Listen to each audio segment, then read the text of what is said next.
Eu não acho normal a forma passiva como a sociedade vê esse aumento absurdo de crianças com esses tipos de transtorno. Há muito pouco tempo atrás, não conhecia ninguém que tinha algum familiar, ou não conhecia ninguém que tinha autismo. Hoje é o contrário. Hoje é impossível você não conhecer alguém ou ter na sua família mesmo alguém com esse problema, né? Alguma criança com esse comprometimento. Ou seja, passou de uma situação muito rara para uma situação muito comum. E isto não é normal. E isto não tem uma base genética. Nenhuma alteração genética tem um aumento exponencial como existe hoje. Transtornos de déficit de atenção e hiperatividade nas crianças são, em média, um aumento de 15% ao ano.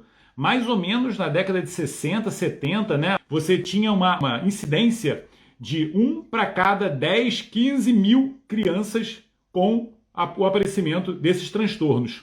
Hoje, gente, é 1 para cada 50. E as estatísticas sejam que 2030 vai ser 1 para cada 5. Olha só que coisa absurda o aumento exponencial de casos desses transtornos de neurodesenvolvimento, né, que chamam-se na maioria das vezes de autismo, tá? Mas não importa ficar dando nomes, né? A medicina parece que só se preocupa em duas coisas: ficar querendo dar um diagnóstico, dar um nomezinho bonito, e aí depois, com esse diagnóstico bonito, fazer um tratamento químico com remédios, né? E pronto, para mim isso daí é o menos importante. O mais importante é você detectar que uma criança está com uma alteração, né, do seu neurodesenvolvimento, que é a capacidade neurológica, cognitiva, né, a capacidade social, a capacidade comportamental dela está afetada, e que alguma coisa está acontecendo, né, no ambiente daquela criança que está fazendo com que ela se desconecte da realidade. Que tem uma causa, com certeza, ambiental. Uma causa que a gente chama de epigenética. Tá bom, gente? A genética não modifica no intervalo tão curto. A gente está falando aqui de 50 anos ou menos. Foi o ambiente que mudou. O que mudou na sociedade que faz com que hoje tenham cada vez mais nascimentos de crianças com esses tipos de alterações.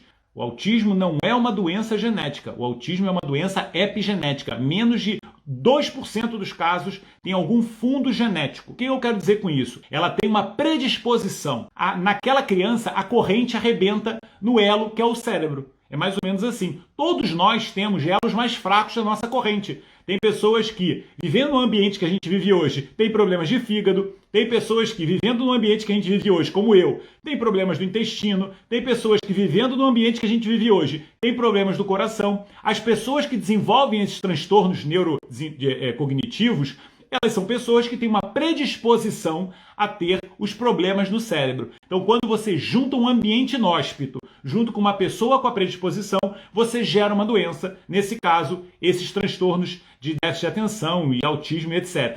Porque nutricionalmente o cérebro está alterado.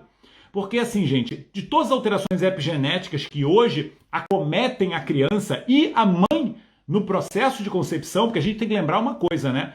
O processo de concepção e desenvolvimento daquela criança começa 6 meses antes da mãe engravidar, porque isso já tem uma alteração epigenética na transcrição dos genes que vão se formar aquela criança, 6 meses antes da mãe pensar em engravidar, até 2 anos do desenvolvimento daquela criança. Esse intervalo é um intervalo crítico para o desenvolvimento cerebral da criança. Então, a mãe tem que se preparar para ter um filho, é óbvio. E na grande maioria das vezes, o que faz? É uma mãe que acabou de usar pílula anticoncepcional, aí para de usar, vai no médico e fala: doutor, eu quero engravidar. Olha, eu usei pílula durante 20 anos, né? Desregulei todos os meus hormônios, tá tudo desregulado. Tô com a minha parte nutricional toda afetada, porque a pílula anticoncepcional altera muito a dinâmica nutricional, né, da mulher. Então, ela tá toda desequilibrada e fala: agora eu quero engravidar, né?